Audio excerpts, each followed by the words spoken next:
Hello, I'm Paul Beckwith, and quite a while ago I talked to you about James Hansen's work on sulfur emissions from shipping fuels. The International Maritime Organization reduced the concentration of sulfur in the shipping fuels for commercial ships vying the oceans.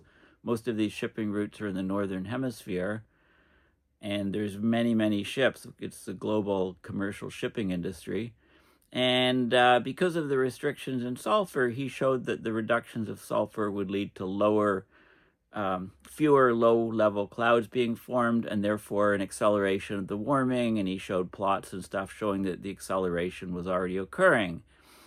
And just in the last few days, actually just yesterday, a peer-reviewed paper came out which shows this very thing is happening. And they don't exactly attribute it to shipping fuels. They say it could be a fluke. It could be some natural variability. It could be the sulfur in the shipping fuels, but it could also be some other climate feedback. So they're kind of hedging their bets, but we knew, 6 months ago, 8 months ago, almost a year ago, that the warming was due to the shipping fuels. So mainstream science is catching up to James Hansen's work. This isn't the first time that this is happening. So that's what I'm going to focus on in this short video. I've been meaning to do a video for days, but I've been captivated by reading this book called Codename Nemo by Charles Lockman. It's a wartime story. It's a hunt for a Nazi U-boat and the elusive Enigma machine. True story. The Americans forced a U-boat to the surface and scared the life out of the crew by firing small arms fire at the U-boat. It got very noisy in there, ding, ding, ding, and everybody, the crew abandoned ship, thought they were finished. And then an American crew in a small whaleboat went and they boarded the submarine, and they went down and they managed to stop it from sinking, barely. It was hanging on by a thread. Anyway, it's a really good story. I'm reading lots of spy books and war books and, books about the Nazis and so on. Not sure why I have this fix right now on these books, but that's the situation. So I want to talk to you, like I said here, about global warming acceleration in the last few years. Some scientists are saying, and mainstream news are saying, well, it might be happening. Well, this is a plot. This is a plot from Leon Simmons, and basically it's showing a linear increase in warming relative to pre-industrial, the baseline. There is fluctuation from year to year, and look what's happened here. It's going off the charts here. There was a reduction of sulfur in shipping fuels about this time period, and there was a tightening and an even further reduction in this time period. So I'm, almost certain that it's the reduction of sulfur in shipping fuels that causes this spike. And this spike is important because this point here is about 1.2 Celsius above. When they say pre-industrial, they mean 1850 to 1900, or 1880, or 1880 to 1920, something like that. Turn of the previous to the last century.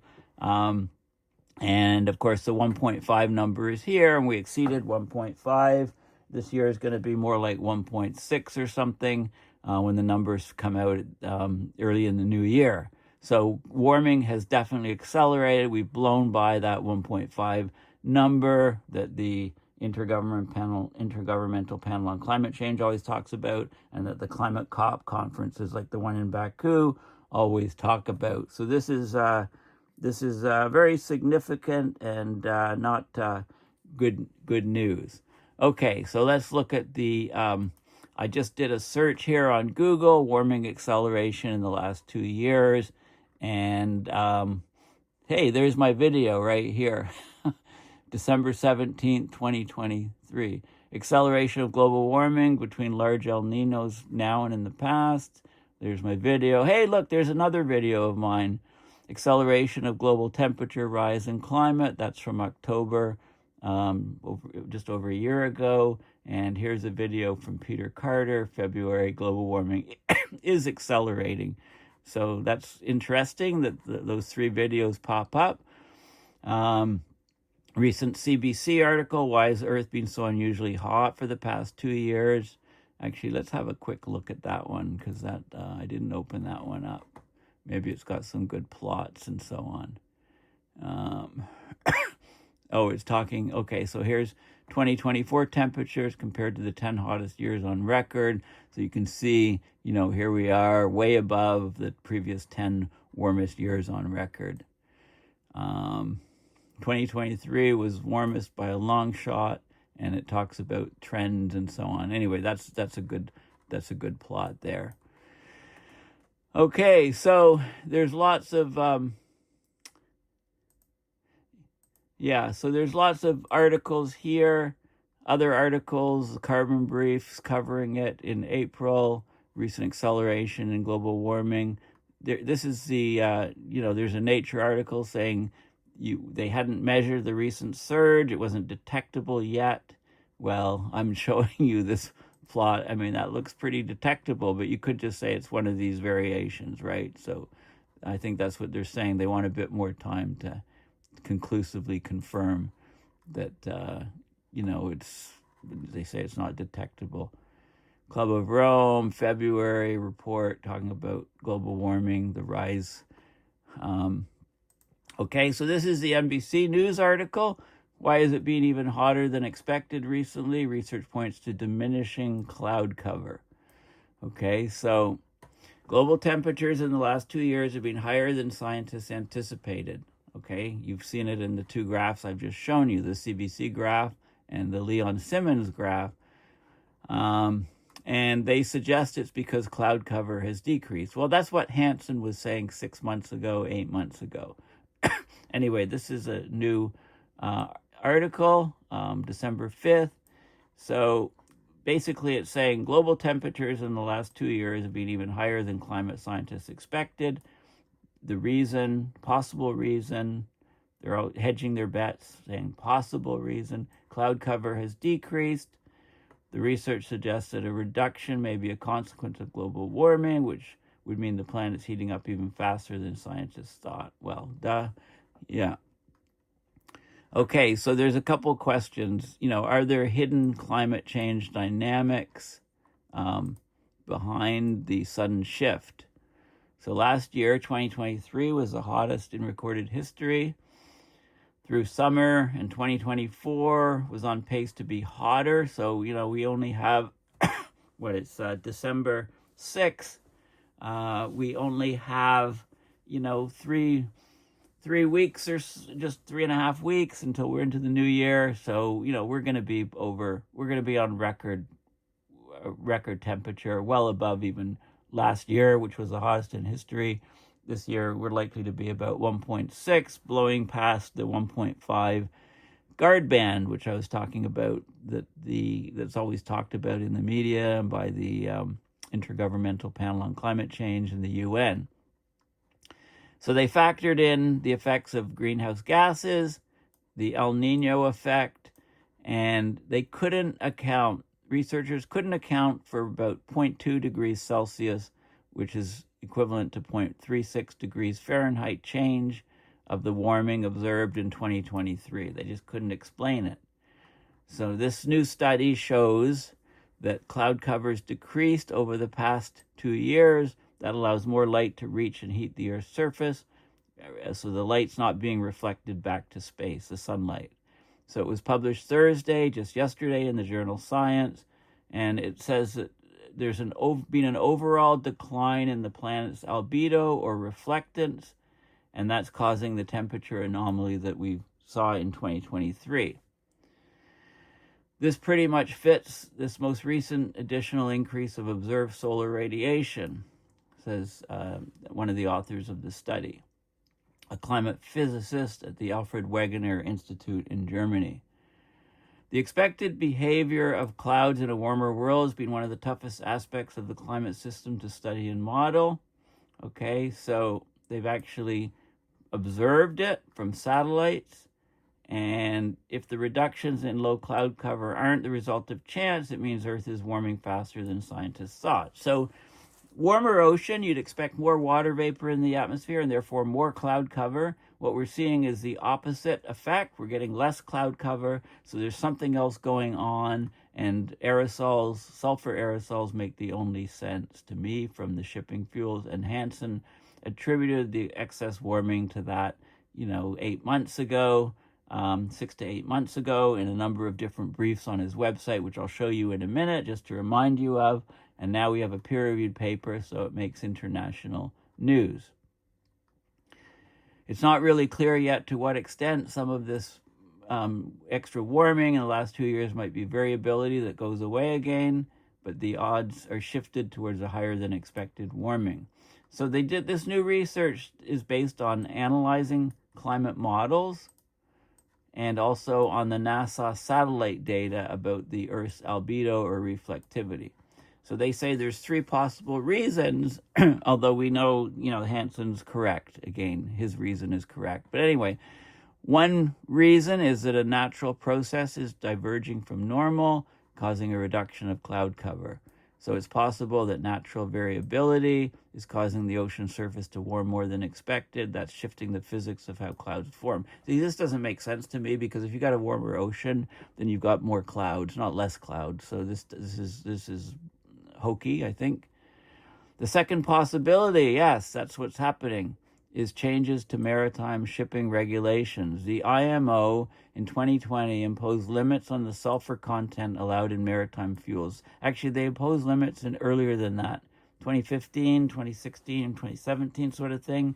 And then they tightened those limits in 2020. They tightened it. They chopped the amount of sulfur allowed in the maritime fuels. It occurs naturally in the fuels. Maritime fuels have very little processing, very raw oil, basically, fossil fuels. Therefore, they're high in sulfur naturally. They need to be processed to remove the sulfur, be refined, and that's more expensive, right? So instead of just burning the crud, they burn sulfur-free or much less sulfur content in the fuels by processing, paying more money for the fuel, and that's cut back the aerosols and caused the planet to warm.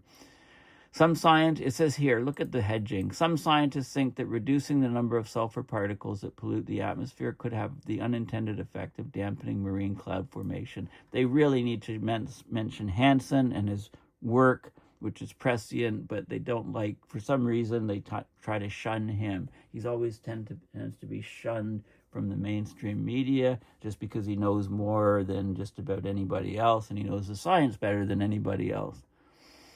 But he's not, working, he does his work independently of most research institutes with some of his buddies, and he's getting up there in age. So anyway, he's the guy that you don't want to miss any of James Hansen's work.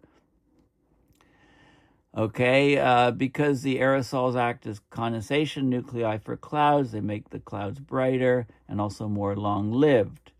And then the third option is unidentified feedback loops in the climate system are causing clouds to decrease because of global warming. Well, global warming is warming the oceans. You'd expect that there's feedbacks. It would cause more clouds, not less clouds. So again, this is hokey. So we know it's the second possibility. Hansen pointed it out, many, many months ago.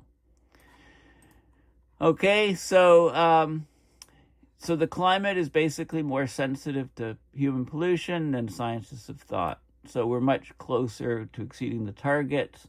Well, we've exceeded 1.5. We're rapidly approaching 1.2. So a couple things. So the climate sensitivity is higher. So what do? Well, one thing that we should probably do right away is change the regulations on marine shipping fuels and go back to what we had before so that the warming is not accelerating like nuts. And that gives us time to slash emissions. But the main thing is that sulphur aerosol injection into the stratosphere will work for sure. It's going to be extremely powerful method to cool the planet, buying us time to do carbon dioxide removal and remove methane from the atmosphere and slash emissions. Emissions are still rising at accelerating rates. They're going the opposite direction. But we are seeing some massive growth in solar electric generation, in batteries and electric cars, EVs and stuff. So they're racing against fossil fuels. Petroleum is going to be limited on this planet, whether people like it or not, just by pure economics of renewables. And I think, as Trump pushes the U.S. to become a petrostate, he's basically shooting the whole country in the foot and in the rest of its body, because they're going to obsolete themselves. And, it's just, anyway, I won't get started on that. Okay, so they're saying they're still hedging. They say they don't know for sure that these changes in cloud behavior are not due to short-term variability, or whether it's a new change in the climate system. So, let's have a look at Hansen's work. But first, this is a paper that came out. It's behind a paywall, so I couldn't access it right now. I'll have to get a copy of it somehow. Recent global temperature surge intensified by record low planetary albedo. That's, December 5th in Science. So basically, in 2023, the global mean temperature soared to about 1.5 above pre-industrial, surpassed the previous record by 0.17 Kelvin, or 17, the change in Kelvin is the same as the change in Celsius. So this is a 1.5 C above pre-industrial, 0.17 Celsius, higher than the previous record, as I showed you in the CBC article, with those curves.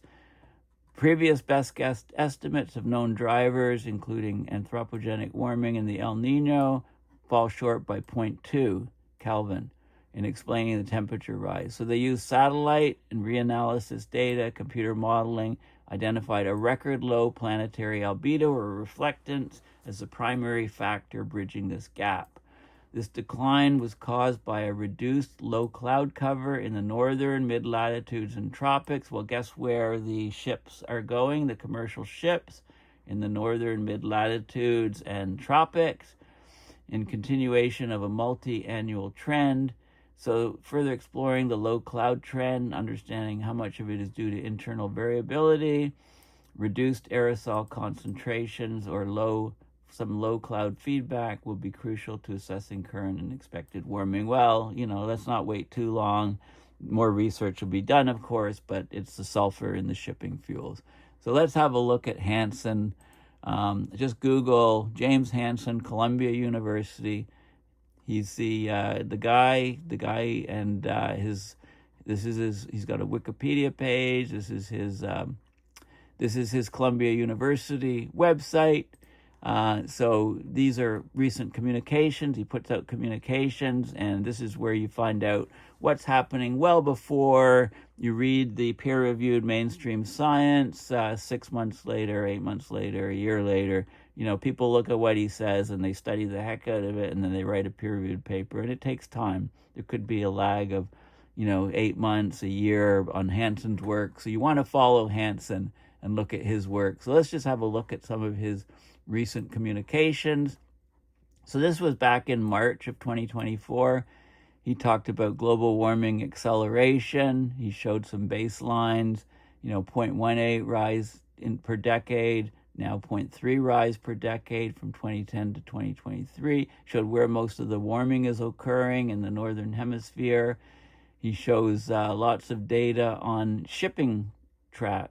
So this is percent of sulfate from ships prior to the IMO regulations on fuel sulfur, right? So he talks all about the history of the International Maritime Organization, reduction of sulfur, when it started to occur, measured the warming over the planet, the anomalies, and so on, and basically concludes that the absorbed solar radiation has been increasing. So there's less being reflected by the Earth. The albedo is reduced, more is being absorbed, and he shows this is the Earth's energy imbalance from Ceres satellite data, showing the imbalance is becoming greater and greater, causing a greatly accelerated warming. So it's all in there in his work, and he shows the curves of what happened with global mean temperatures, and maps of where the temperature distributions are occurring. And he showed this plot showing, we're getting, this is the accelerated warming that he projects. And, now with this new peer-reviewed research, we're actually seeing it. So the old 0.18 Celsius increase per decade is here, and we're much above that. We're closer to, double, or, more like double it. It's between 0.27 and something like 0.34 degrees Celsius per decade, the accelerated warming. So he explains all that back in March in great detail. And then he talks about, he shows this curve often. So he's talking about global warming acceleration, sulfur emissions, observations, the accelerated warming that we're seeing. The 12-month temperature is 0.36 Celsius. That's well above the 0.18 degrees Celsius per decade trend line. So now it's 0.36 Celsius per decade. This was back in May, showing more temperature plots of, like, this is latitude and year. So Hofmüller diagrams and temperature plots, etc. And I've discussed this a lot in previous detail, in detail in previous videos. Sophie's Planet and terminations in May, and this is in July. And he again showed the warming in 2023, and this is in 2024 here. So we've continued up, and we're going to be well above 1.5 Celsius. In fact, we've been since about the middle of 2023, we've been at record levels. This is 1.5. We've been above 1.5 since about August or September of 2023, and we've stayed above. We dropped below a little bit here, just slightly below, down to 1.4. So, but now we're well up again. Okay, so this is from July, and I just wanted to point out as well what I've been up to. So I'm very fortunate because having been recently back from Baku, Azerbaijan, I have an Arctic conference in my backyard. So I'm in Ottawa, and I can walk in about 20 minutes and get to a convention center and attend this Arctic Change 2024 conference, which runs from Monday, December 9th through Thursday, December 12th. And so I want to thank Nick Breeze for managing to get me, into this conference. And I'll be writing a number of articles for Climate Gen and also for other organizations. I'll be filming lots of videos, probably interviewing people myself, etc. And, maybe I'll be on national news a few times from the conference. So I will be posting my regular videos because I haven't done as many as I would have liked to in the last little while. So this is next year's conference in Calgary. So here we go, Arctic Change 2024. You can Google it and look at the program. You come to this website and you can look at the program yourself. And if there's anything in there that you think, Beckwith has to attend that for sure, you can drop me a line. So there's a combination of different talks. There's a science basis, so the science of Arctic sea ice, the science of Greenland, ice melt, alpine glaciers, that probably articles on the Himalayas and the melting in the third pole. It's too bad it says Arctic. It's too bad it's not the polar change and has Antarctic stuff. But there's also a large indigenous component, lots of talks by indigenous people about how the far north is affecting their way of life. There's a whole section I noticed on ice roads in Canada's north. And there's also a political component. There's, I think the Minister of Iqaluit is talking, and some of the Canadian ministers of the North are talking, so members of Parliament. So there's a political elements as well. So it's all in there. It should be interesting. There are, I've had a quick look at the schedule, and there's lots of sessions in parallel, so I'll have to pick and choose what I watch. So anyway, so in answer to the main question, which I'm looking at, why this huge jump in temperatures over the last couple of years, James Hansen explained it, 6 months ago, 8 months ago, 10 months ago, and now just yesterday there was a news release and a peer-reviewed paper showing actual measurements from satellite of albedo loss, and it confirms James Hansen's work. Although they say that it could be due to some other things, not just aerosols, which I think is hokey. But anyway, thanks for listening. Please consider going to my website, paulbeckwith.net, and donating to support my research and videos. Thanks again, and bye for now.